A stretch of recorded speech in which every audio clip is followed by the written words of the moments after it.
Ողջունում եմ ձեզ, հայրենակիցներ ջան, ես ուզում եմ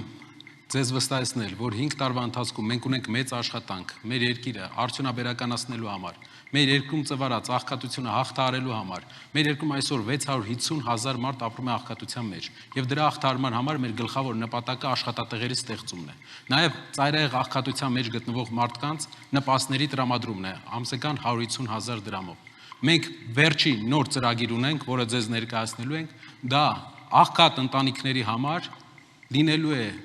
էլեկտրականության վճարի եւ ջրի վճարի սուբսիդիա եւ աղքատ ընտանիքները 0 դրամ են վճարելու էլեկտրականության եւ ջրի համար։ Շնորհակալություն բոլորին, իմացեք, որ դա արվելու է համ պետական, համ մասնավոր միջոցների համակեցության արդյունքում եւ մեր հայրենակիցները հնարավորություն այլևս չեն ստիպված լինելու իրենց վերջի գումարը տալ ջրի կամ էլեկտրականության համար։ Այն հայրենակիցները, որոնք դրա կարիք ունեն, աղքատ հայրենակիցները։ Շնորհակալություն։